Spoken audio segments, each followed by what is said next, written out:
spent some time this weekend with Taylor Keene, and come to know that he's so much more than a biography could ever reveal, but I'm going to read it anyway. Taylor's a full-time instructor in the Heidegger College of Business Administration and Strategy and Entrepreneurship at Creighton University, and also a faculty member of the Creighton Native American Studies program.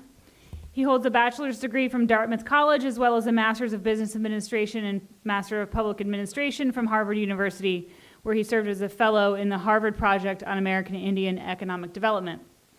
Taylor is the author of a book in progress, which I understand is written but not yet printed, entitled Rediscovering America, Sacred Geography, the Ancient Earthen Works of an Indigenous History of Turtle Island.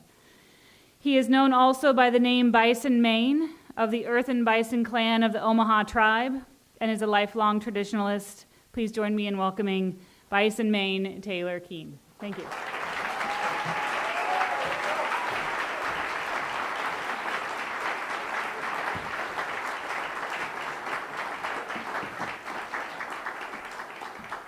Aho, ebi da wangade, ijaje, wiwita, bagija, hangashnu, umaha, badi. I want to say a good morning to each and every one of you. It's a wonderful day. Wakanda wa'i, wakanda gachega. God made this day for us today. He gives us life. I wanted to start by acknowledging the history of this indigenous land. Belongs to my Omaha relatives, the KoNbtha, the people of the wind. And our peoples have probably been here for somewhere around 700 years. And I'm very proud of that legacy. It's important to give thanks always, and I wanted to start by giving a big thank you to Fred and the Land Institute for warmly inviting me here. Just recently, I was asked to come down here to the Ecosphere Studies Conference, and I wanted to say thank you to my dear friend Aubrey for inviting me to do that. And of course, I would like to say thank you to Wes. 4 years ago now, I got to take a fateful walk with him as I embarked on a journey that was inspired by my book. And the project is entitled Sacred Seeds. And I've been seeking to bring back all those indigenous heirloom crops that were so important to our vitality as a people. And 4 years later, we can claim some success in that. I, as a backyard farmer, and anyone else who's endeavored to do this, especially organically, knows how difficult of a challenge that is.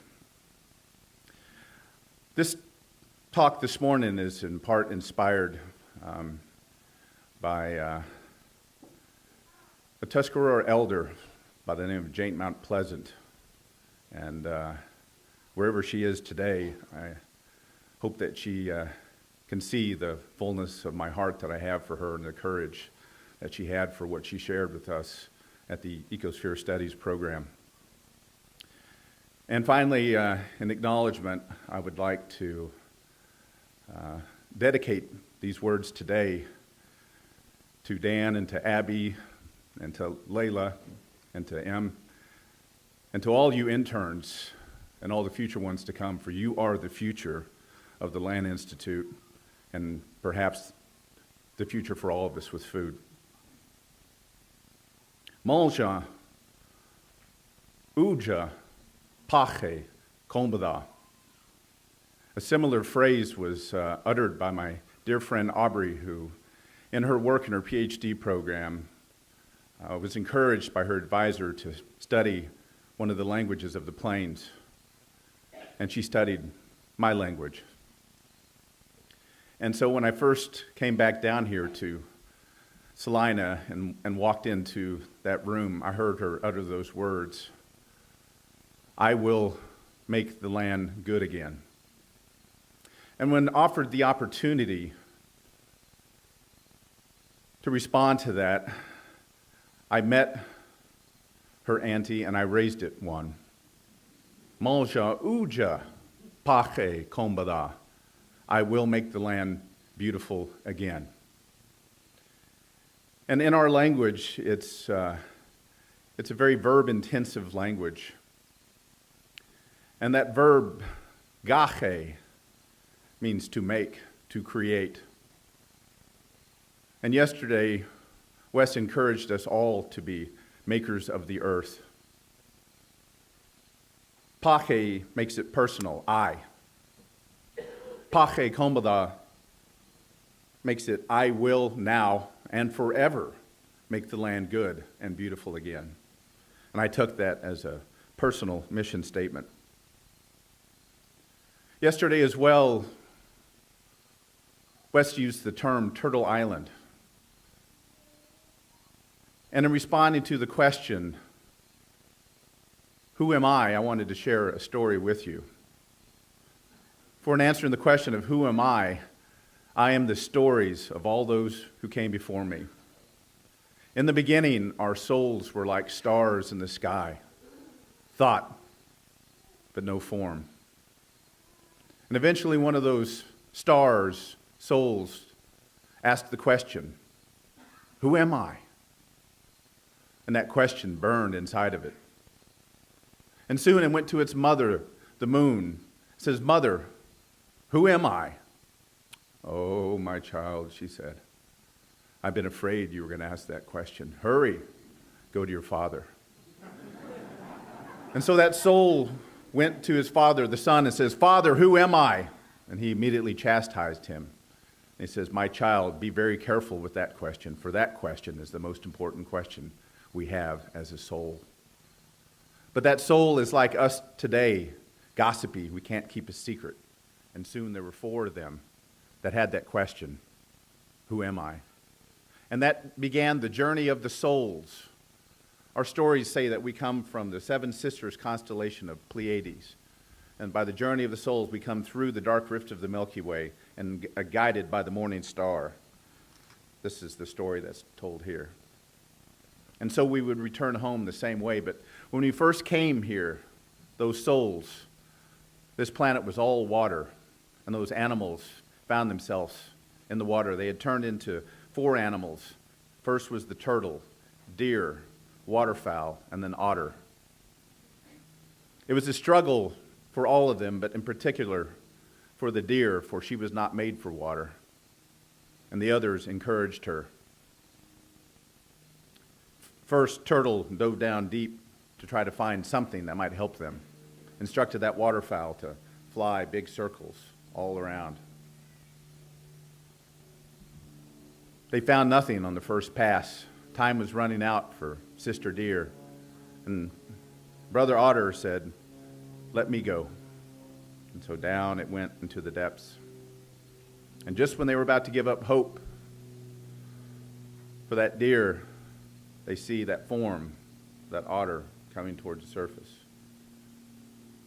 When they got there, it had a gift for turtle, that clay. And the turtle put it onto its back. And that became Turtle Island, the land which we so revere here today. Our drums, our songs, our drums signify the heartbeat of Mother Earth. And as long as we sing, then she will do well. Along the way in this journey of life was given some gifts.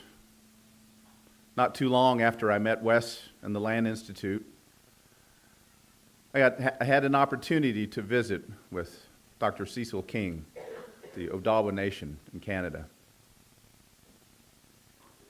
And he's now 98 years old. And he shared this with me when he was 93. He shared much knowledge of the Odawa people. In it, he told me of the 7 grandmothers: truth, honesty, respect, bravery, humility. And shared with me the rules of those relationships. First, we're all related. We thy wangade. Matak we all see is how the Lakota say it. 2, It's not about power, it's about relationships. 3, Nita wa'i. Water is life, life-giving. It's that mantra today that drives many of our battles in protection of our sacred waters in these pipeline wars.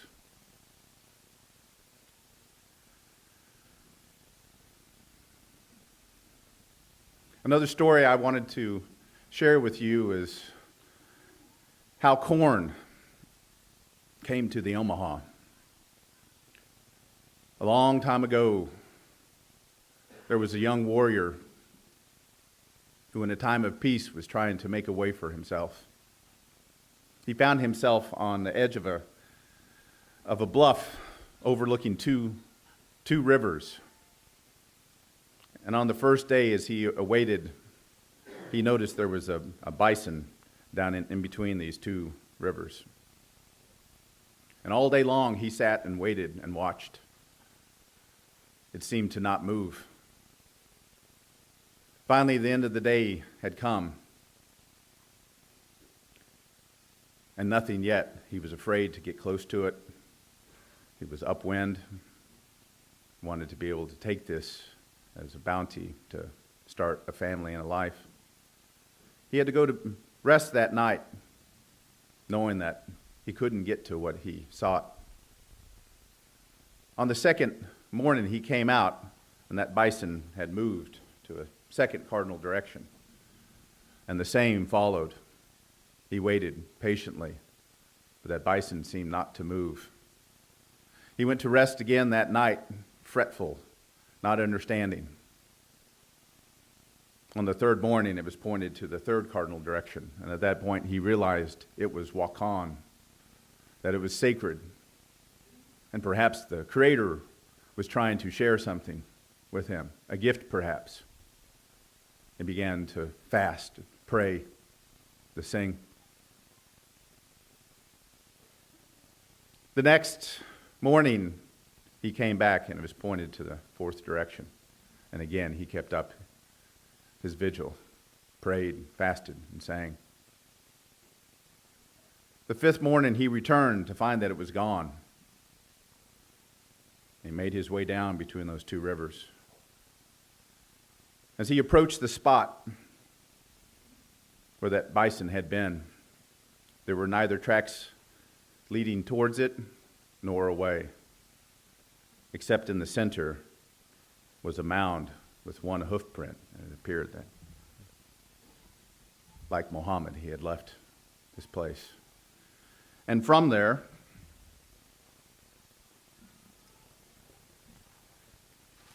came corn to us. Wahabe, Chube, it's sacred to us. 4 years ago, again encouraged by Wes, I began this journey with the sacred corn. And all I can tell you is that it's changed me. It's helped heal me, taught me patience, to get in the cycles of Mother Earth, to understand the movements of the sun and the moon and the stars. It's healing me. And I've been so blessed to be in this journey, to understand the history of corn and the three sisters, corn, bean, and squash. Where that was, people have prospered for many, many years. Some of you can claim a lineage to this land of a couple hundred years. I claim a lineage of 10,000 years. And so the work of the Land Institute is so important on so many reasons. This is a tribe, and I, for one, am proud to be a part of it. What we can do for the land, for the soil. But even that is not enough. Until each and every one of you can love this planet like your own mother, only then do we have a chance. A spirituality must stand alongside of science. A reverence, a unity of mind. May our minds come together. May our hearts come together as one as we seek to sustain humanity. There's so much about the cosmology of corn. She was first woman, keeper of seeds, keeper of the bones of our ancestors, keeper of the water of life. All things to the moon and water belong to women. To men, fire. We even plant around the times of the moon. The new moon in May is when we plant. The men can help prepare the soil. But when it comes to planting, we leave that for mothers. I carry the honor of being the keeper of the red seeds. And they're so precious to my clan, I can't even touch them. It is these types of thinkings that I challenge this organization, that I challenge all farmers to bring that spirituality, to love the land like your own mother. In closing, I'd ask that you join with me as I go into prayer to the Creator.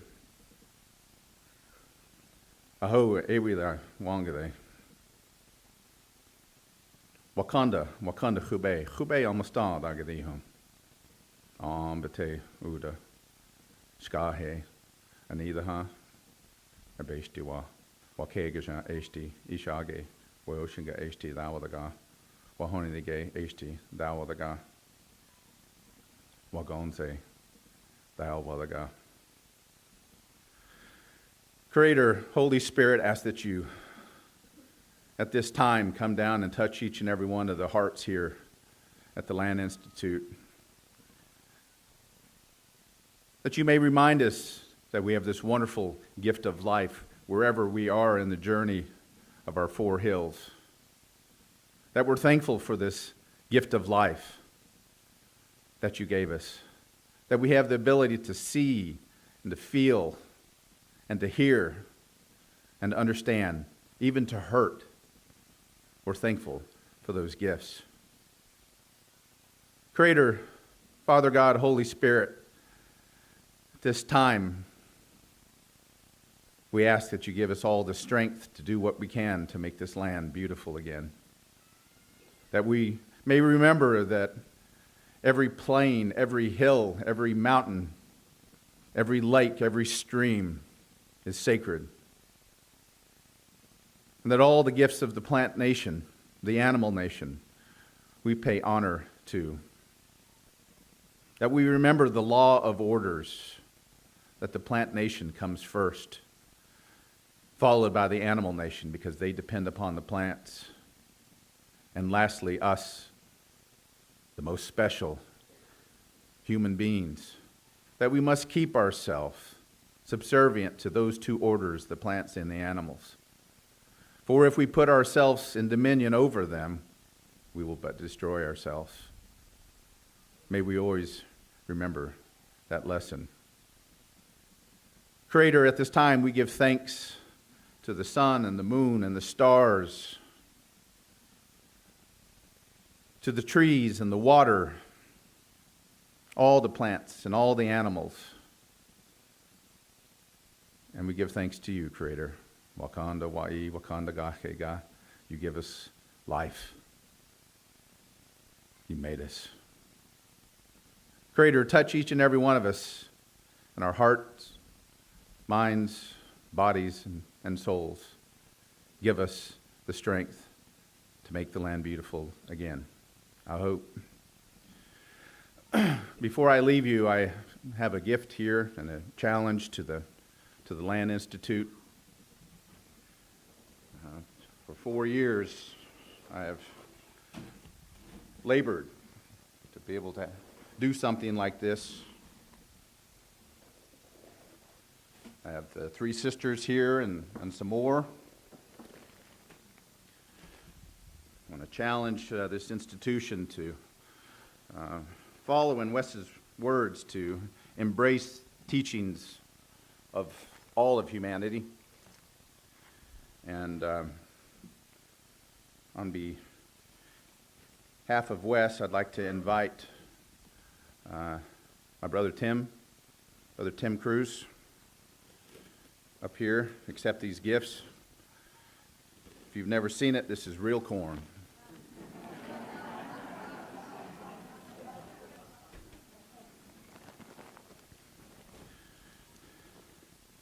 Brother Tim, I want to challenge you in this organization, your scientific team here, to remember those indigenous methodologies that you studied.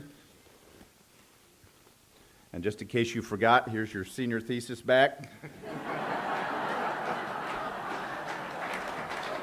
Thank you. Fred, if you come up here and accept some of these as well.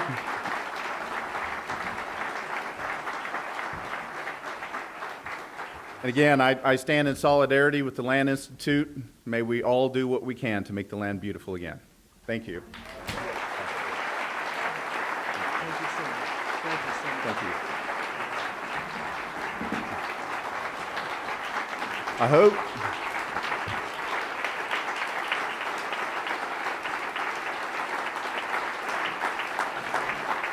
thank you very much on behalf of my people. Questions? 2 or 3 questions. I'm on Indian time. I have no clock, so.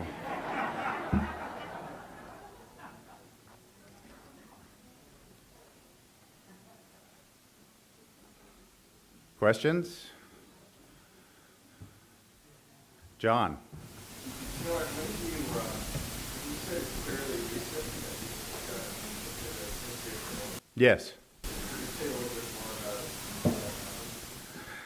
about Let's see. This is going into my 5th year or so, 4 years now that I've dedicated myself to growing this. I was really inspired by one of my lifelong mentors, Dr. Deward Walker, Chair Emeritus of the Anthropology Department at CU Boulder. And 12 or 13 years ago now, he called me up. He always keeps me in check. He's a father figure.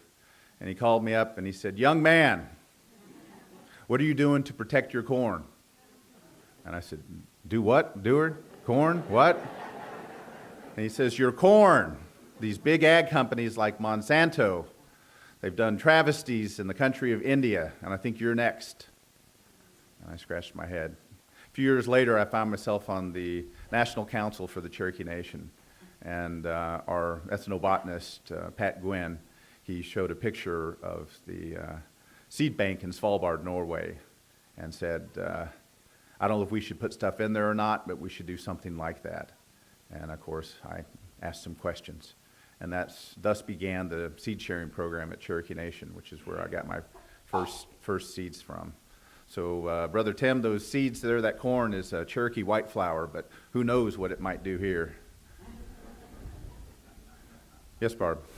You told me a story a while ago about handing over the seeds of medicine and handing over to white people. Mm-hmm. Do you remember that story? Seed banks white people got the seeds. Oh, yes, the appropriation of corn. Now, today, we might, as Americans, look upon and say, corn is as American as apple pie, but it's been just a little over 100 years that it's been appropriated away from indigenous peoples. So there was an individual that ran the trading post there in Nebraska, and he documented many things. It's very ironic, the role of this individual. And Oscar Howes was his name. And he documented many, many things, including how to plant, how the tribes did back in the 1870s before all the good tribes of Nebraska were expelled from their homelands to be down in Oklahoma. And there were some really interesting facts in there that at that point in time in the 1870s, we were all economically self-reliant, 75 to 100%. Very, very little. And the Omahas were 100% economically self-reliant. We didn't need any assistance from the federal government. It's certainly not the case today. And we did that by the excess sale of corn alone. But Oscar started a seed company somewhere around the turn of the century. And the first few years were painting the truth of the history of corn, primarily on the covers of his seed album would show indigenous women, typically elders, teaching the young girls of the tribe how to take care of their corn. It might be Mandan, might be Hidatsa, etc. And then in 1911, the cover of his seed catalog had on the cover some artwork, and it was an art diptych. There were two pieces. On this side had a Lakota gentleman in a headdress, and the art was portraying him gifting it to the early settler. And then from that came an image of Indian corn, which he called squaw corn and called it the ancestor. The next set of the diptych on the other side showed the individual who was a settler, now a happy farmer, and in it was the first appropriated piece of American corn. It was the Oscar Howe 101, and then the sweet corn next to it. It was beginning. As if we would give up what is most precious to us, just hand it over.